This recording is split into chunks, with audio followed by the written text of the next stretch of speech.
civilizaciones, salvo Inglaterra, que pudo conservar un fragmento, incluso en un primer momento acrecentar su imperio.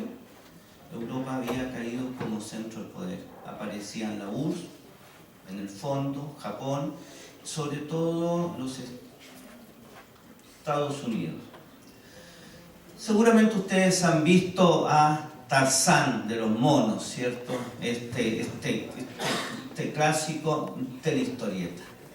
Esta es una historieta bastante significativa, se llama Tarzán el Indomable. Y como yo sé que ustedes no pueden leer los globos que están ahí, yo se los voy a leer. Rom, rom. De lejos el cañón ruge como Numa el león, vomitando muerte contra los ingleses y los alemanes. Aunque no tiene nada que ver con los míos, los grandes monos, pero yo, Tarzán de los monos, soy John Clayton, Lord Greystoke, un súbdito inglés. Por tanto, esta guerra es mía, no usaré uniforme, pero lucharé como la selva me enseñó. Yo creo que esto es bastante como significativo. Ustedes saben que Tarzán se empieza a dibujar entre los años 1930 y los guionistas de Tarzán eran la pesadilla de cualquier profesor, digamos, de historia, porque Tarzán combatía contra los vikingos en África, contra los árabes, contra los beduinos, contra los boers, es decir, era un Tarzán multifacético que podía recorrer África y encontraba una tribu de blancos que sacrificaba incluso de algunos cartagineses.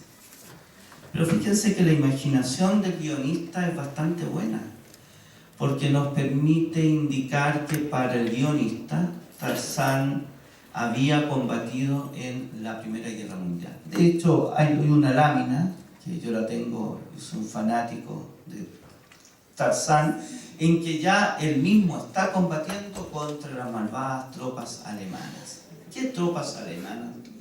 Se refería sin duda al general von Lettow-Vorwerk, que fue un general alemán de la zona de Camerún, que entró y salió por las posesiones inglesas como Pedro por su casa.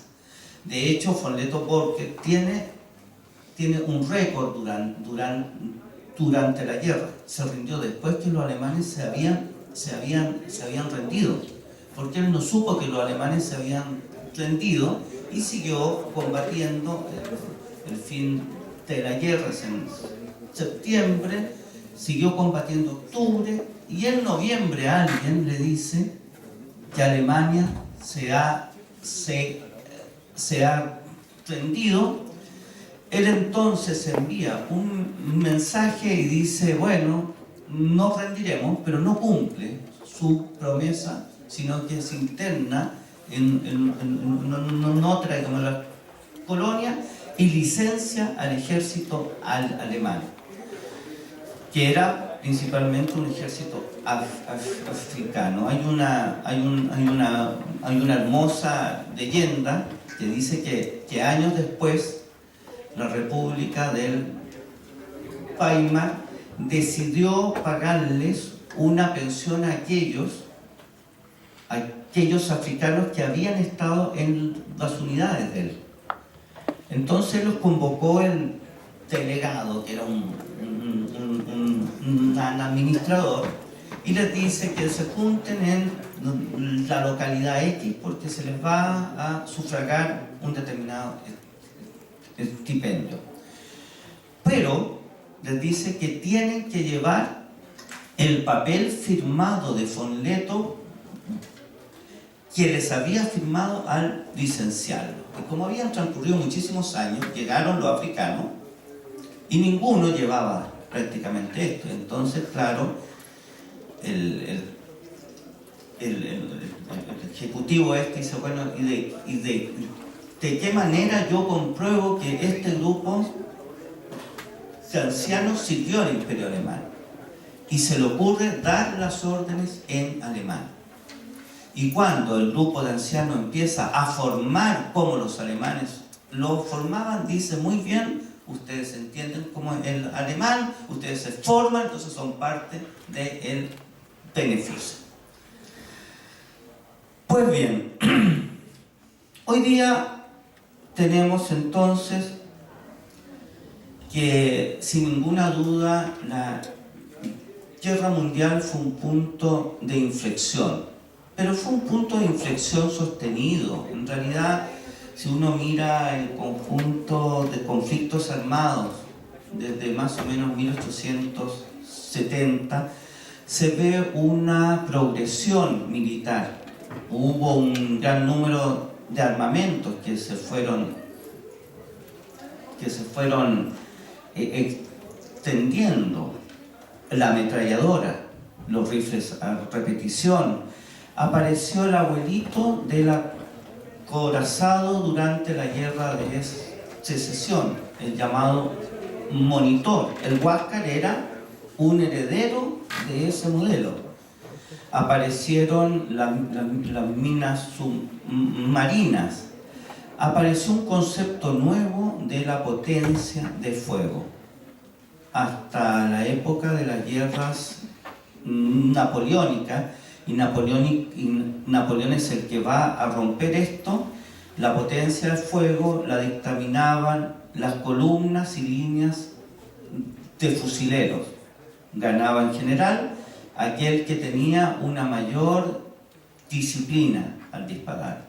Napoleón se da cuenta de que esto puede ser superado por la concentración de la artillería, de modo que desde Napoleón el incremento de la capacidad de la artillería aumenta. Segundo, aumenta también esto que los fusiles se pasan del ánima lisa al ánima trallada, por lo cual se puede dirigir la bala exactamente al lugar que hay que dirigir. Y aparece sin duda el arma que en la época fue el terror de la infantería, la famosa ametralladora. Sin ninguna duda, me parece a mí que el epítome de guerra actual para esa época fue la guerra de secesión. La guerra de secesión entre el sur y el norte fue una guerra de tremendo despliegue, de uso intensivo de los ferrocarriles, de grandes concentraciones, de la aplicación de la conscripción al máximo. De hecho, la idea como extendida que los alemanes, cuando propiciaron la guerra total, desnaturalizaron o le quitaron la caballerosidad a la guerra que hasta entonces había, no es relativamente cierta, porque se acordarán que durante la guerra de secesión, el general Sherman marchó hacia el sur, quemando y destruyendo todas las industrias, los cultivos y las casas de los grandes terratenientes, digamos, del sur. Incluso esta concepción llegó a un punto en que, como se quería destruir al sur, la viuda del general Lee, después de muchos años que se había concluido el conflicto, salió a la terraza de su propiedad en la zona de Arlington y descubrió que habían llegado una serie de obreros y que estaban destruyendo el jardín de su casa. La viuda manda a consultar qué es lo que hacen y dicen que el gobierno de Estados Unidos ha decidido poner el cementerio de Arlington en el jardín de la viuda del jefe del ejército de la Confederación. Ahí se nota claramente la idea que no era propiamente ni exclusivamente alemana. Había que quebrar la voluntad del enemigo. Y así aparecen una serie de ideas que las vamos a ver. ¿Cuáles son?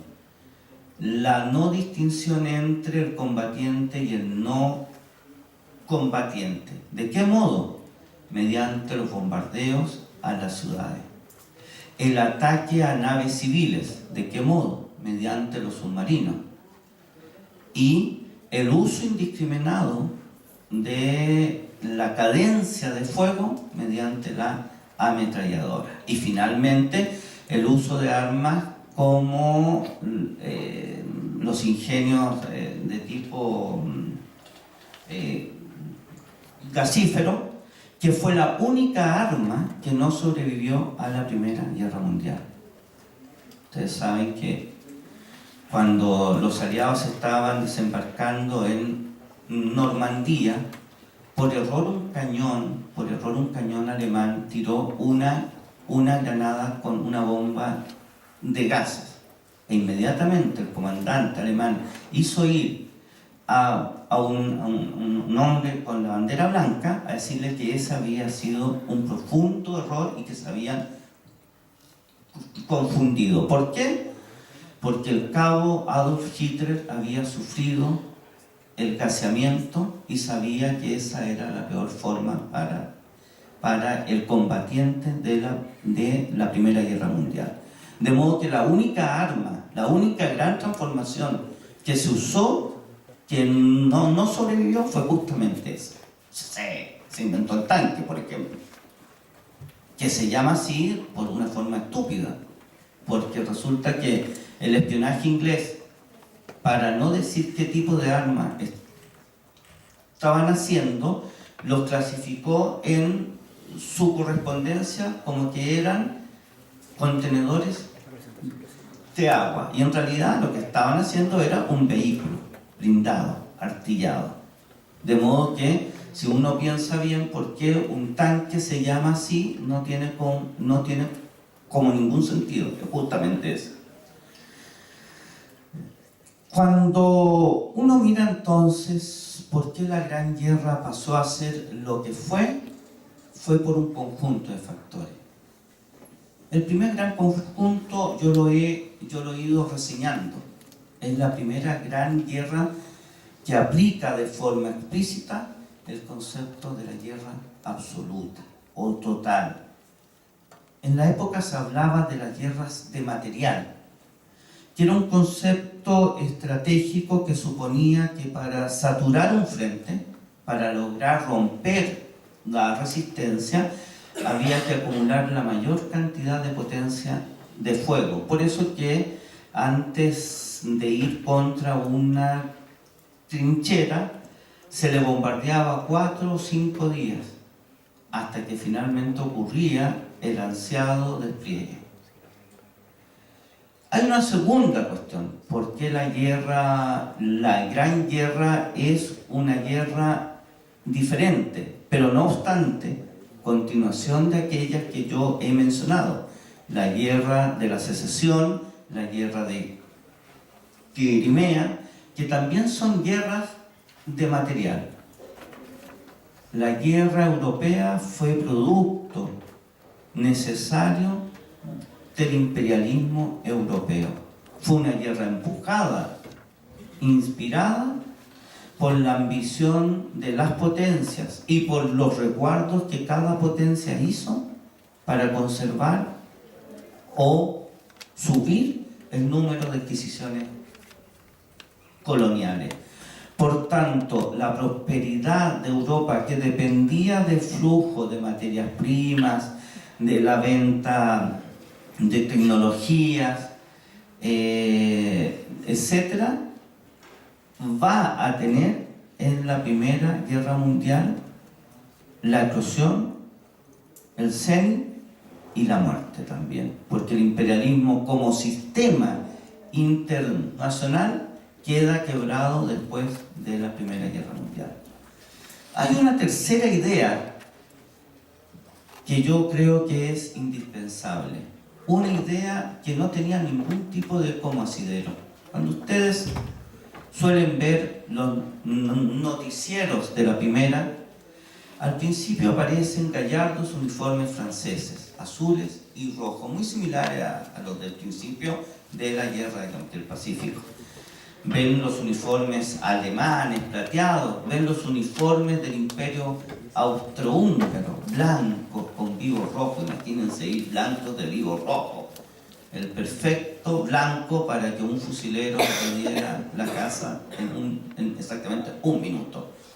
ven ustedes la idea de la guerra breve. ¿Qué significaba esta idea de la guerra de este tipo? Que la guerra iba a ser corta, que la resolución de la campaña iba a ser fulminante. Si la campaña iba a ser fulminante, ¿qué sentido tenía usar uniformes oscuros en que no se delate cuál es la insignia del oficial? Cuando durante siglos los oficiales exhibían su capacidad, su condición de oficiales. El uniforme como más vistoso, el escudo más grande, la bandera como más grande, permitía identificar y seguir al oficial. Pero cuando ustedes tienen una ametralladora al frente y el oficial al frente, lo matan y se acaba la ofensiva. Por tanto, hubo un par de circunstancias que ocurrieron casi unívocamente. Desaparecen los colores brillantes, el sentido de corte, la superioridad del vestuario del oficial, para que el oficial esté inserto dentro de la masa de uniformes que el tirador adversario no puede como distinguir. Y segundo, aparece la simplificación, porque los uniformes franceses rojo y azul eran como hermosos, pero finalmente el uniforme francés es un uniforme de color celeste. El uniforme de los austrohúngaros, que era blanco con vivos rojos y con pantalón rojo, se convierte en un color gris. El uniforme de las unidades de Su Majestad el Emperador como alemán, que era de un color oscuro negro, con escarlatas, etc., se convierte en el famoso uniforme Fielgrau, ¿cierto? El color gris verdoso. Nuestro país trató de hacer esto durante la prusianización. Si ustedes se han fijado, el uniforme chileno tiene, el de gala tiene cierta inspiración como alemana. Pero ¿y por qué nunca entonces fue verde-gris? Porque cuando vino el corte de los envíos desde Alemania, los uniformes que eran idénticos al uniforme alemán no llegaron más. Y en Chile se mandó a hacer a las empresas de acá el uniforme verde-gris. Y las empresas no lograron nunca sacar el uniforme verde-gris y sacaron un gris azulado. Por eso que el corte es similar, pero el color en cambio es completamente como diferente.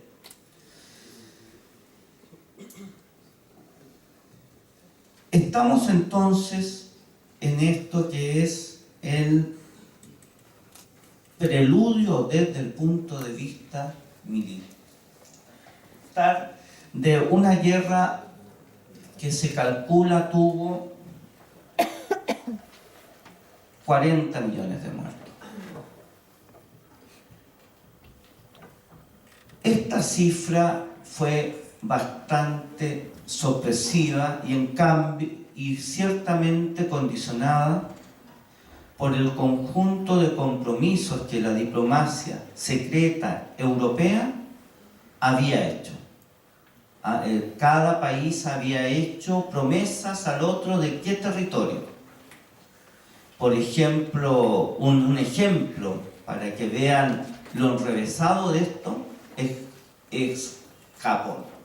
¿Por qué Japón participa de la Primera Guerra Mundial y es un aliado, está al lado de Francia, está al lado de los ingleses y está al lado de los norteamericanos?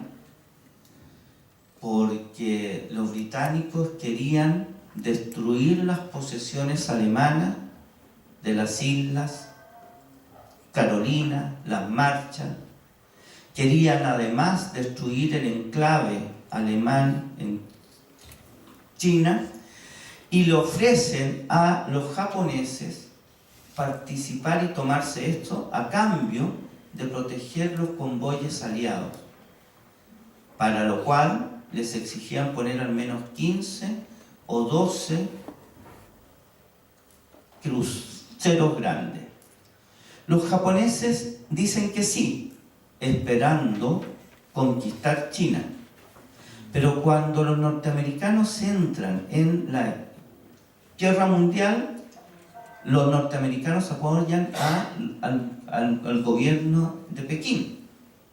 Y el gobierno de Pekín y el gobierno de Japón llevaban una guerra soterrada. Y los chinos participan del lado aliado. ¿Cuál es el resultado?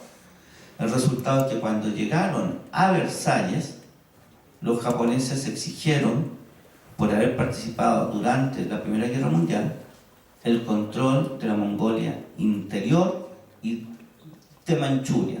Los norteamericanos se opusieron, los franceses, los ingleses y los británicos le dijeron que sí, y finalmente se accedió.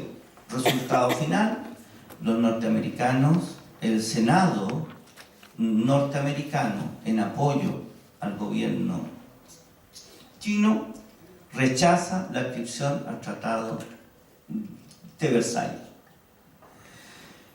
Este simple ejemplo es uno de muchos de las promesas que se le hicieron a los rumanos, a los griegos, a los portugueses, a los serbios y a muchos otros respecto de qué iban a conseguir aliándose con un bloque o con el otro.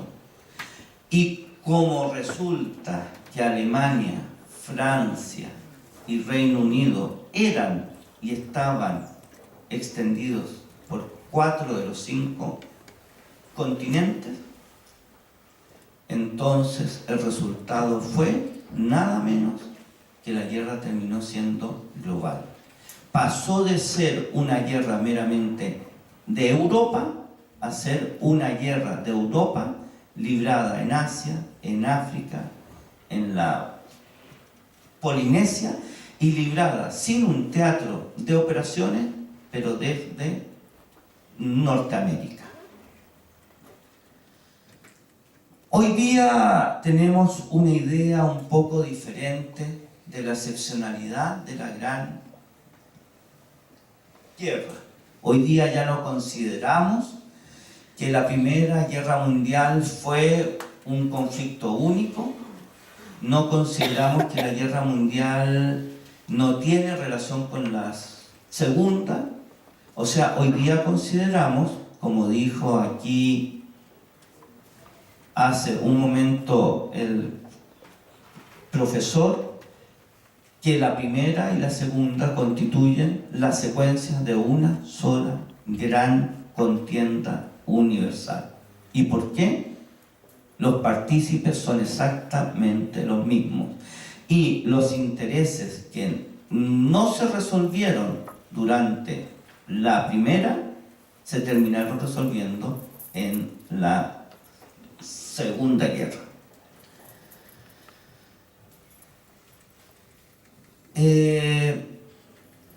Las capacidades fueron sin duda en aumento. Cuando uno piensa qué significó y por qué se cargaron las culpas a los alemanes, mucho tenía que ver con el cultivo de todo lo militar dentro del imperio alemán. De partida, los alemanes fueron los que socavaron la idea francesa de que la guerra era un arte, que era un arte como la pintura, que era una cosa de un genio. Los franceses sostenían la teoría que se llama innatista, que significa que el conductor militar lo es porque es un genio, y el genio es insondable. Y siempre decían, vean a Napoleón. Napoleón era el genio, por tanto lo que hay que buscar es el conductor genial. Por eso que Napoleón tenía su grupo de Estado mayor, pero no lo tenía de manera formal. Los alemanes, que venían imbuidos con la idea del racionalismo y en que von Clausewitz razona la guerra desde la Ilustración y desde la Revolución Francesa y la coloca al servicio de la monarquía, dice: la guerra es una ciencia y como toda ciencia obedece a la experimentación y a la teoría. ¿Qué significó esto? Que los alemanes creían que el conductor militar emergía de la transpiración, es decir, de haber trabajado en equipos, de haber simulado en los juegos de guerra, en el famoso Kriegsspiel, que era una simulación que se hacía en un grupo de aretenisca y se colocaban fichas. Una ficha representaba un ejército y las otras otro, y simulaban qué es lo que iban a hacer. Además, los alemanes impusieron algunas cosas que hasta el día de hoy nosotros usamos. Como ellos consideraban que la guerra era una actividad que fortalecía a la raza alemana, inventaron la higiene y la gimnasia. La higiene para que no se muriera la gente o no se enfermara. De modo que instalaron la higiene como curso dentro de la educación, pero no solo de la educación militar en sí, sino que durante la primaria y la secundaria. Y segundo, instalaron la gimnasia, que veían básicamente la gimnasia como la preparación y mantención del estado físico de todo alemán. De modo que la primera idea, la primera gran idea de la Revolución Francesa, todo hombre tiene el deber de servir a la nación, se amplificó, se difundió entre la totalidad de los imperios de la época. El único que hizo algo diferente fue el imperio inglés, que pretendió mantener la habilidad militar mediante la creación del movimiento de los niños exploradores, invento plenamente del colonialismo, ¿cierto? Que en Chile fue el segundo movimiento scout, pero tenía este propósito de mantener a los jóvenes de todo el imperio inglés listos para la guerra.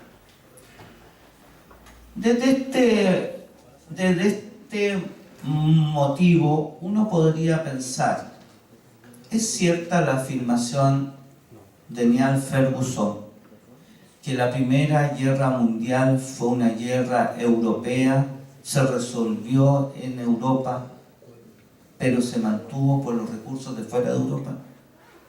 La respuesta es sí. La Primera Guerra Mundial fue lo que fue, porque aunque el centro de operaciones haya sido Europa, no se podía sostener sin el flujo de materias, de hombres y de equipos desde todos los lugares del mundo. Para eso nos basta pensar cuáles tropas defendieron a los ingleses: indias, canadienses, neozelandesas, sudafricanas, nigerianas. Los primeros en utilizar contingentes de fuera fueron los franceses, que llevaron a los argelinos y a los marroquíes.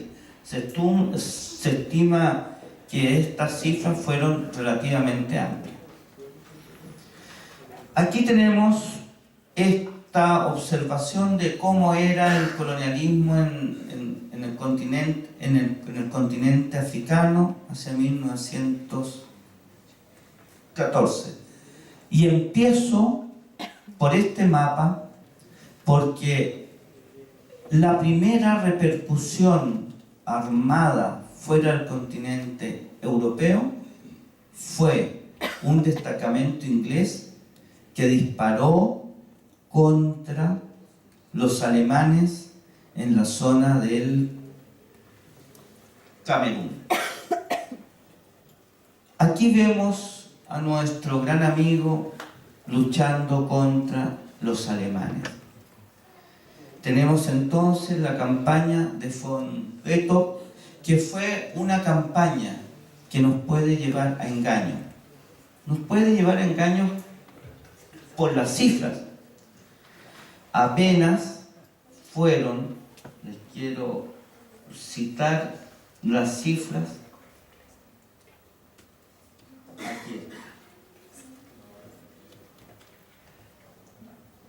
aquí tenemos el ejército,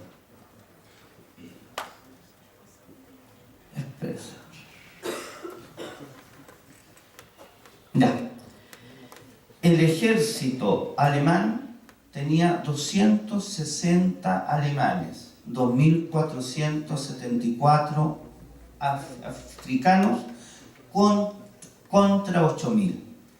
Aparentemente que esto diría que la guerra fue entonces un escenario muy disminuido respecto de las cifras que se manejaban para el frente de Occidente. La trampa está en que los porteadores africanos, es decir, aquellos que no eran los combatientes, pero que llevaban las vituallas, los equipos, superaron el 1.000.000 de africanos. Y se calcula que de ese 1.000.000 de africanos murió más o menos un tercio. De modo que no se trata solamente de cuántos son los europeos, sino que de la forma como se está movilizando ese conflicto. En este caso, en el de África, la campaña que emprendió el comandante del ejército alemán fue principalmente de la guerra de guerrillas. Se movió con un contingente como muy limitado, de no más de 4.000, frente a lo que terminó siendo un ejército británico que lo hostigaba de 45.000.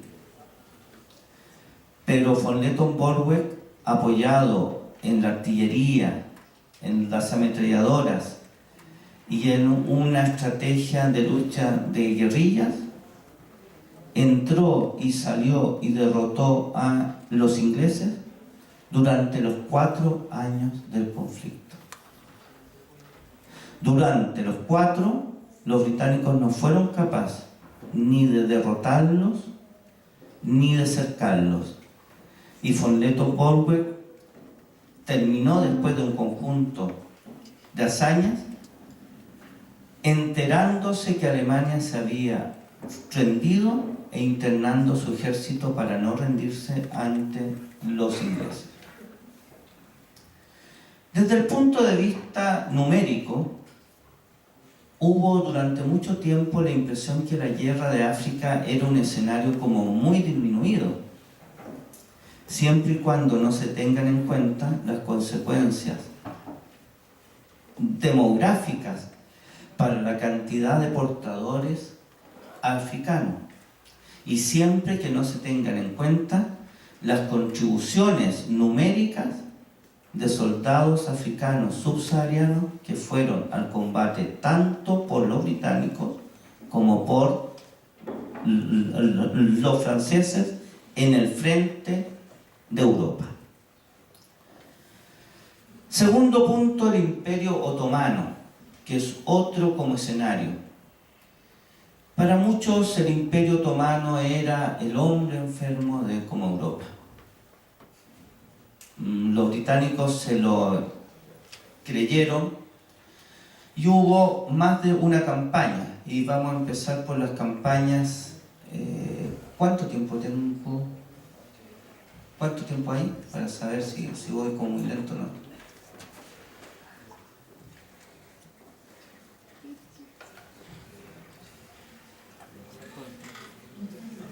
15 minutos más. Ya, entonces hacer una campaña como muy breve. Primera campaña. Primera gran lección. Como mañana se les va a decir, el Imperio Turco no estaba ni tan enfermo como pretendían los británicos, ni tan falto de novedades. El soldado turco tuvo la ocasión de dar una desagradable sorpresa a las tropas desembarcadas en Galípoli. Les recomiendo la película, la joven película en que Mel Gibson interpreta lo que es un soldado australiano, porque Mel Gibson es un australiano que es cazado por los francotiradores turcos y que hace un desastre militar, una campaña supuestamente destinada a doblegar al Imperio Turco al principio de la guerra. La primera gran campaña es la del Cáucaso, que es la que ustedes ven aquí, que la quisiera explicar aquí en el mapa. En principio, los turcos deciden ocupar regiones que habían sido ocupadas por los rusos en la guerra de 1877 a 1878, toda la sección de lo que hoy día es Armenia, ¿cierto? Ingresan durante la época del verano, logran mover esta línea, si mal yo no me equivoco, que es entre 1914, entre abril, claro, no, tiene que ser hasta por lo menos hasta como diciembre. ¿Con qué intención? Primero, recuperar Armenia, Georgia, lograr llegar a Azerbaiyán, pero resulta que se les viene como la época fría. Ingresa el gran duque Nicolai, los pilla como el invierno, y el gran duque Nicolai hace un error humano, que es pedirle a los armenios, como cristianos que eran, la solidaridad. Resultado, las tropas turcas son rechazadas y la cabeza de turco van a ser los armenios y el genocidio armenio, que se calcula que fue de entre 1 millón a 2 millones de civiles armenios culpados por ser la quinta columna de los cristianos ortodoxos del Imperio Ruso. La segunda gran fase, después que se suponía que todo esto había sido un desastre militar, es el colapso del Imperio Ruso.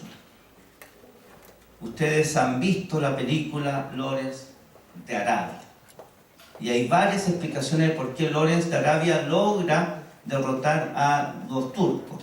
La guerra de guerrilla, la influencia del panarabismo, la genialidad de Lawrence para unir a un conjunto de beduinos que nunca se habían podido hacer.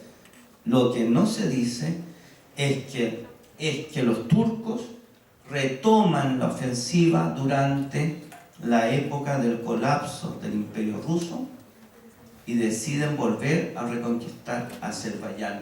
Un motivo que fue fuertísimo para el desarrollo de Lawrence de Arabia fue que los turcos enviaron las mejores unidades a conquistar toda esta parte. De modo que al final de la Primera Guerra Mundial, y aunque parezca curioso, Turquía había efectivamente avanzado sobre el territorio ruso de manera como muy amplia. Y eso significó que tuvieron que hacer un compromiso los soviéticos ya con los gobiernos aliados para desalojar a los turcos de toda esta zona. Esa fue la primera gran campaña otomana. La segunda, bueno, Lorenz, siempre Lorenz, pero hay que colocarlo dentro de un contexto. Se me había olvidado decir que la primera gran incursión turca se saldó con unos 400.000 muertos, para que ustedes tengan como una idea. No eran incursiones pequeñas. La segunda, los turcos deciden atacar al principio de la guerra el canal de Suez. Resultado, los británicos se asustan, hacen una contraofensiva al mando del general Allenby, que tiene un desempeño regular junto a Murray. Lo que hace principalmente el gobierno inglés es intentar entrar en la parte de la Mesopotamia, y es rechazado por los turcos.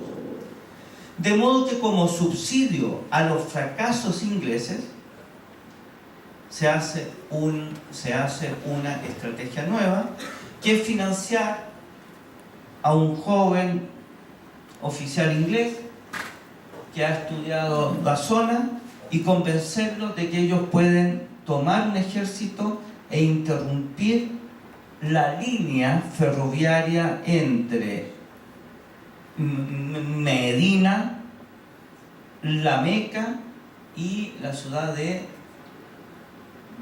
Damasco, porque esa era la línea por la cual transcurrían los refuerzos de los turcos. Dejaremos aquí esto para pasar a este punto importante, el estrecho.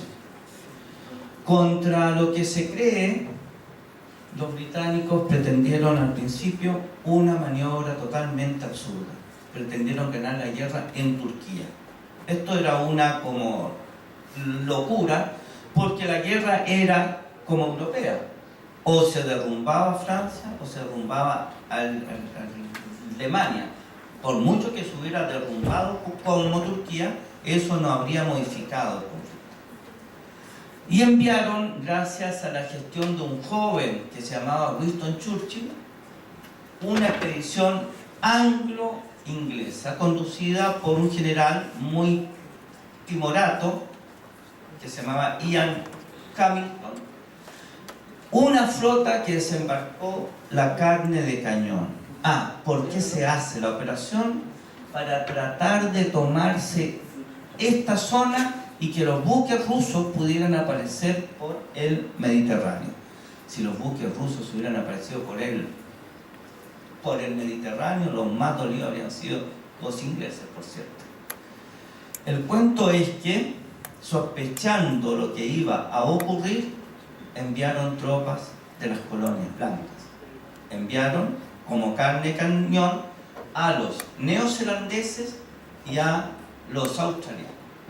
La película de Mel Gibson relata la estupidez del mando inglés. Es una gran película anti-belicista, y cómo finalmente se convencen de que en realidad el ejército turco no era el ejército de hombres debilitados por el sexo que están en el serrallo y que la niña pasa a tomar un arma. Se encontraron con que el ejército turco era ferozmente aguerrido, y que los dos grandes como héroes de la batalla, de la campaña de Galípoli, tienen decisiva importancia. El primero, el general alemán Otto Liman von Sanders. Otto Liman von Sanders, dicho sea paso, había sido miembro de la misión prusiana en Chile. No es el único nexo que tiene con Chile, por si acaso, pero siempre hay que vincularlo con Chile. El segundo era un joven general que había sido adiestrado por los alemanes, Mustafa Kemal, que va a pasar a ser Kemal Atatürk, el padre de la República. hay una carta, que es la única que yo les voy a leer, que para que ustedes se fijen en lo que dice, un hombre que está en combate.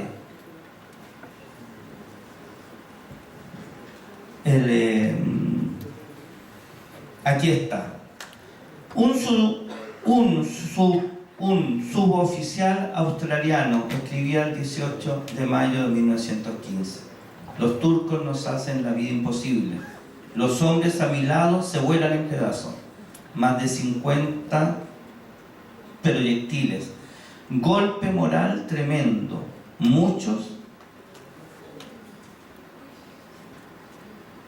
Muchos han perdido digamos, la calma.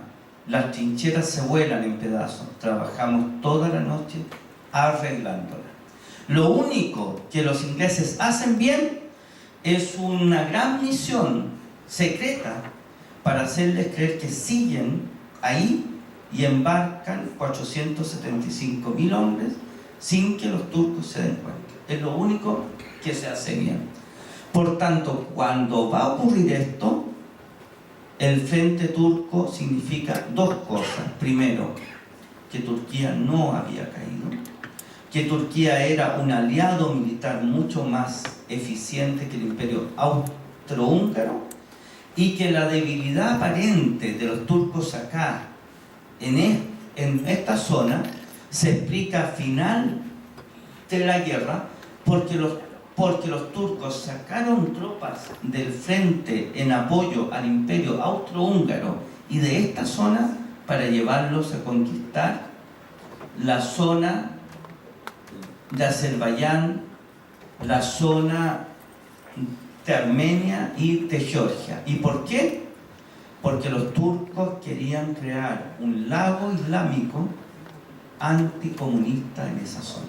Ese era el plan estratégico de Enver Pacha, el ministro turco. Muy bien, aquí estamos en otro tipo de como escenario. Japón es un jugador que venía siendo exitoso desde la primera campaña contra los chinos, que fue bastante antes. ¿Cuál es la singularidad de Japón? Japón ya había destruido la flota rusa en 1905. Había, tal como en la campaña contra los norteamericanos, hecho una guerra como sin declaración previa.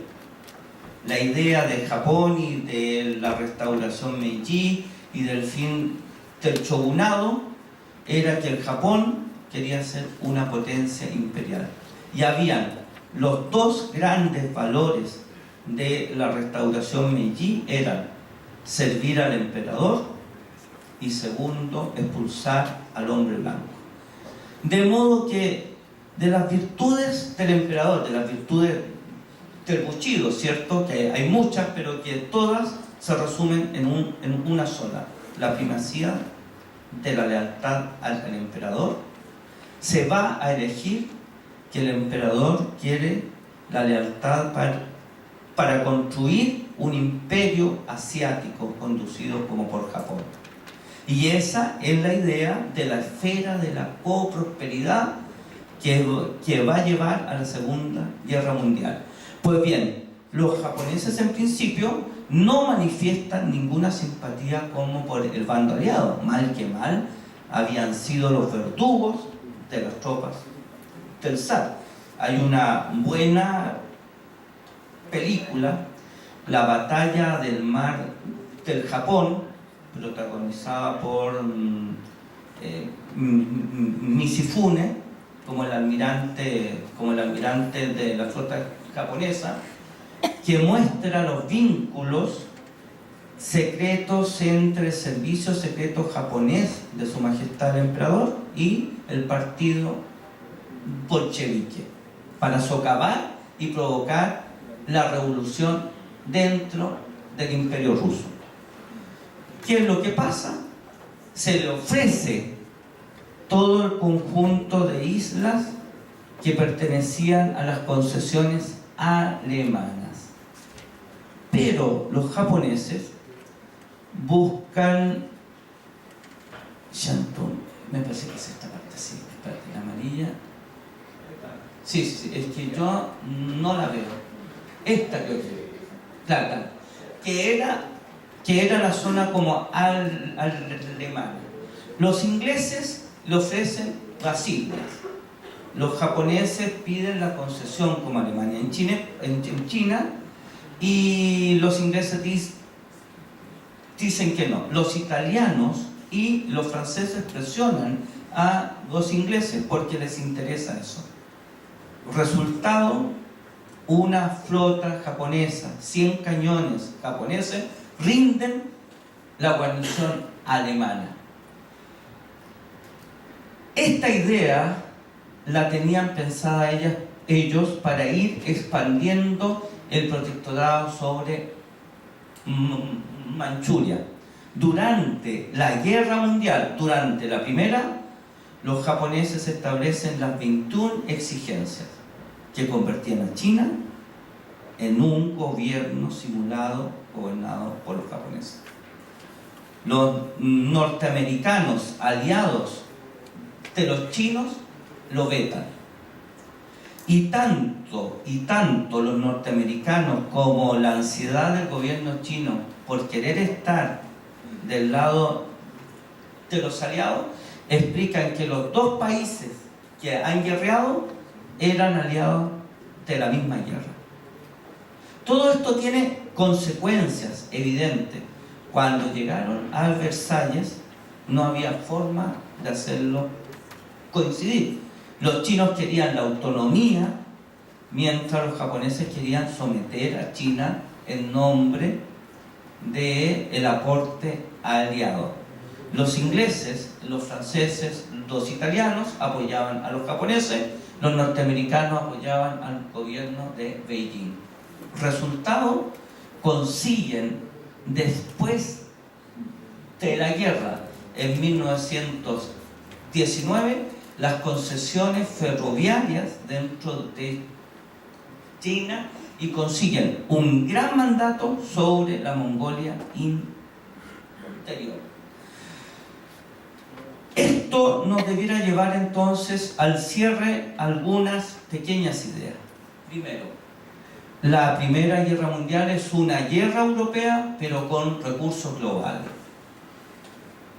Segunda idea, ¿quiénes fueron los triunfadores reales? Los triunfadores reales fueron los países que no fueron teatro de operación. Fueron los canadienses, los estadounidenses, los japoneses y lejanamente los rusos. Porque finalmente lo que terminó ocurriendo era que esos países lograron salvar la economía. Segundo punto, la Primera Guerra Mundial fue Primera Guerra Mundial porque no se había podido sostener sin los aportes numéricos del mundo extraeuropeo. Para el imperio de su majestad inglesa combatieron 1 millón de blancos anglosajones de las provincias de Australia, Terranova, Nueva Zelanda, Sudáfrica, Canadá, y otro 1 millón desde la India. En realidad fue más de 1 millón, fueron 1.445.000, ha dicho Neil Ferguson. O sea que hubo 2 millones de voluntarios extranjeros en primera línea dentro de la defensa inglesa. Como dice Neil Ferguson, la Primera Guerra Mundial fue una conflagración verdaderamente global, pero el desenlace se decidió en Europa Occidental. Esto es una idea fuerte, porque a pesar que el imperio turco colapsó incluso antes que la rendición alemana, eso no provocó el fin de la Primera Guerra Mundial. Aunque los italianos lograron recuperar el desastre que habían tenido al principio, los italianos ni los serbios lograron apurar el fin de la Primera Guerra Mundial. El fin de la Primera Guerra Mundial se produjo por otra cosa, por el aporte demográfico de los no norteamericanos. En solo un año, los norteamericanos fueron capaces de desplazar sobre el 1.000.000 de soldados. Ludendorff, el supremo comandante alemán, se dio cuenta que no eran capaces de mantener ese mismo ritmo. En consecuencia, la Primera Guerra Mundial se liquidó porque las potencias que no eran europeas fueron mucho más decisivas al final en resolver el conflicto propiamente europeo. Europa quedó desgarrada y quedó dividida como el continente que había articulado la política internacional. Luego de ella, los protagonistas se llaman la URSS, los Estados Unidos y por un periodo relativamente específico, el Japón. Y con eso he concluido. O sea, la idea es que la Primera Guerra Mundial no se resolvió fuera de como Europa, pero no se habría podido mantener sin ese otro como ámbito. Por eso que la Primera Guerra Mundial fue mucho más que una guerra europea en sí. Gracias.